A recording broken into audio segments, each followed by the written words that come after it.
Spence Field over 300 times. Her hiking partner was their physician, Elgin Kittner. We'll talk more about him. He preferred to go to Spence Field because they were actually working out of Maryville, which of course Spence Field's a lot easier to get to. The lifetime walk and hikes for Margaret was 12,000, and the average was 10 miles. So when you do that, you end up with all those years of 120,000 miles. Holy cow! And we are not talking, you know, a park stroll. We're talking about, you know, at least average grades of 10%. That's comparable to going around the world 5 times. Yes. So it's very impressive, to put it mildly. And then, of course, hit Mount LeConte 718 times. The last time was at age 85 in May of 1997. So let's go through kind of the life story, which is really fascinating. She's born in July of 1912 during a thunderstorm. She also passed away in a thunderstorm. In Lushan, China, to Harvey Royce, a university physics professor and missionary, and Grace Woodbridge Royce, a French professor and piano teacher. Her father's family had 2 generations of ministers. Her mother's family had 13 generations of ministers, which really was a pivotal thing in her upbringing and sort of mission, I think is probably a good word. She was also a direct descendant of Woodrow Wilson, 28th president. It was kind of a tough life, though. Her mother ended up having psychological issues, and so Margaret ended up being a key player with raising, you know, the family. And we'll go through a little bit of the China setup here. It's so she was actually born west of Shanghai, and 12 years after the Boxer Rebellion, which was in 1900. And they were targeting, the Chinese were sort of using scapegoats, and what they were using scapegoats was the Western missionaries, which is, of course, what the family was involved in. But they actually ended up living in China for 9 years. The next one, she is obviously known as the walkingest woman in the Smokies, Queen of the Forest, encyclopedia of mountains and wildflowers, God's Lady of the Mountains, and Margaret, right. She was so well known, you didn't have to use her last name. There aren't many of us there in that category, and Margaret clearly was. Who was she? Yes, let's go give you a little more insight. Morning person, up by 4 to 5 a.m., on the trail by 8 a.m., counselor and educator for her entire life.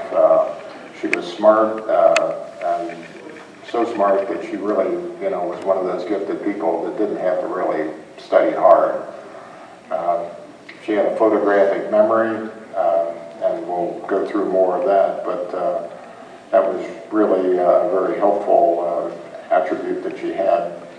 She mentioned later on that I fortunately had the chance to meet her, but she was clearly approachable, and clearly I would describe her overall personality as a female Norman Vincent Peale.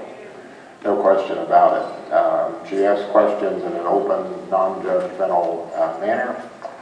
And here's kind of the very circuitous journey that she made, starting in Lushan, China in 1912, Norman, Oklahoma. She ended up at the University of Oklahoma and graduated out there. There were 5 different dates there. She was at Pittsburgh, Pennsylvania, which is where she met her husband, Zenith, Kansas, during the dust storms in 1937, Ithaca, New York, Cincinnati, Ohio, which is, of course, being married to a minister, basically every 3 or 4 years there was a tendency to go to a different place. you know, to start a new ministry or to pick up for a minister that was retiring is why a lot of these switches. Cameron, West Virginia, Jacksonville, Florida. So she pretty well handled, you know, a lot of the country.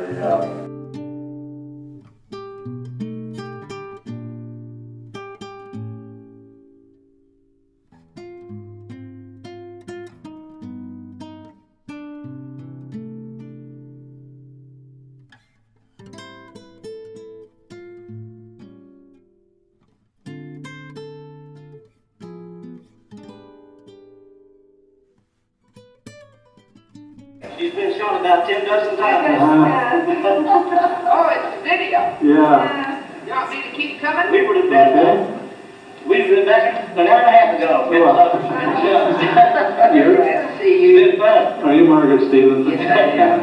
Could you tell us how old you are? 82 Oh, dear. in July, and I've been up here 644 times. I think I'll make it down and count this trip. You do this 3 times a week? I just do it when the Spirit is. But I had somebody bringing me. He brought me today. He's not an Indian guy. Well, when you heard it, you were helping him out. Well, that's for sure. You know, tell him what you've been saying.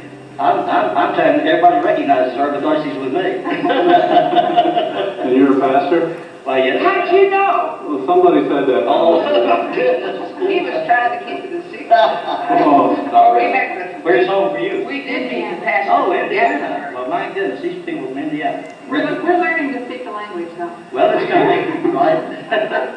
No, there's a Gatlinburg group, and they have the minister. They said pastor. In about 10 years, you might pass. Pastor. We're never going to hit 644 times from out in the car. Well, but this is over 30, 40. I was just 48 the first time. She started before you were born. Well, Yeah, nice meeting you. Yeah, her hiking stick was inscribed with God's Lady of the Mountains. I don't know how she picked up the concept, but basically she decided if she walked, she would be able to force things to happen. And more specifically, she believed exercise pushed her body to generate endorphins, natural painkillers that are generated by the brain. And she actually was able to start this hiking thing, which actually turned into a career of all sorts of connections with all sorts of people. So, but the adversity physically that she faced throughout her life was always a challenge, and she always stayed positive. There's no question about it. Her retired. Yeah, the next one is Margaret at the Snowbird Lodge in Cherokee National Forest. She led hikes there from 86 to 96. And one of the interesting little things that came up in some of the stuff was during a lightning storm, she told the group and basically she would avoid bad storm forecast, but that was it. Light rain, no problem. Because she always was in storms. She told the group, let's split up, so if we get struck, someone will be left to tell how much fun we had. That's the essence of this woman. I mean, that's the essence of this woman. And of course the next one is, isn't it a glorious day regardless of weather? And then when they'd be driving over, you know, in a driving rain, oh yeah, I think it's going to perk up. Yeah. Okay, Margaret. Yeah, I mean, definitely a female Norman Vincent Peale. They should have been married. And the next one is shot that with Elgin and some of the Nancy Caines and one next to her there. He also took panoramic shots from all the fire towers. The CCC put up all those fire towers. There are actually 8 of them within the park. And here's the next little funny shot. Yeah, Margaret was always willing to be, you know, a jokester too. I think it's starting to clear up, but in case it doesn't, I protect my hair won't get wet. And the next one is, yeah, with kids. As I say, all age groups she related to. At hike stops, she would teach the kids how to count from 1 to 10 in Chinese, and also how to write in Chinese 1 to 10. So Always got a comment. yes. That's my daughter. Yes. Oh, is it? Oh, cool, cool. Yeah. And that's the neat thing. I mean, the people, the generations that came out of this whole thing with the Margaret group, you know, it's just blows your mind. The second from the rate, he did it 743 times, and Ralph Collins, the fellow next to him, he was a language professor at UT. So the next one, yeah, that's me and Ellie talking in 2012, celebrating Margaret's 100th birthday up there at the dining room after, you know, getting the group up there. Wonderful little get-together, fun thing that will not easily be forgotten. The next one is our Maryville Margaret Walkway. It's in the Greenbelt Park there. It's from Best Street to Montgomery Lane. And the next one shows the plaque dedicating the Margaret Stevenson Walkway. So Maryville there, and the next one is a shot of the logbook. So when she was on the trail, I mean, she introduced herself and she remembered every person that she met. And so she put it into the logbook. So of her 718 trips, there is a logbook that identifies everybody that she met when she was doing the trails to Mount LeConte. Talk about, you know, those of us that get a little tired, let's just get to the top. You know, Margaret still had this other little repertoire in her bag, but nope, no problem. I got this. And of course, she dealt with the celebrities like there was nothing to it. This was at the 1984 50th park anniversary with Lamar Alexander, the two-term governor, three-term U.S. senator, and University of Tennessee president. So yeah, she could handle any situation, and it was really a pleasure to get all this information.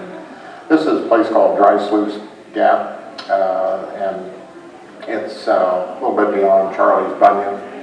And this is, according to many of the folks that knew Margaret pretty well, her favorite spot, and the reason being she had it as the place where she felt that the sound of music, singing in the hills, come alive with the sound of music, you know, that was done. And I kind of agree. Margaret also had came up one time from Greenbrier and went up that entire ridge, which is not the place for anybody except, I don't know, Sir Edmund Hillary probably. And she made it up there, but when she got to the AT, she laid on the ground and she kissed the ground. And she was so upset, and this was an experience, as I say, they did a lot of off-trail, but this is beyond off-trail. That will sort of summarize what I would call the legacy of Margaret is obviously met her beginning hikers into mountain hiking. Got the most people to Mount LeConte. Her endowment fund, part of Trails Forever, is over $250,000. A lot of the people that have joined the group contribute $1 for every trail mile that they do with the group. And this thing has built up, and it's a real tribute to Margaret. And for those of us that love the Smokies that want to try to protect it, this is really good stuff. And of course, she increased awareness, use, and volunteers and advocates for the Smokies, and obviously I'm one of those. Her ongoing Wednesday hiking club comprises at least 25 to 33% of the 900-mile club members. She improved the lives of hikers who received her advice and consulting while hiking with her. Right, that counseling thing that she did, that was a passion, just like her hiking was. And she was a great model for overcoming personal health issues and a loss of a spouse. So that is my tribute to Margaret Stevenson, one of the best human beings I've ever heard of. I will keep making this presentation to keep this woman's name alive because she deserves it. Thank you all for coming.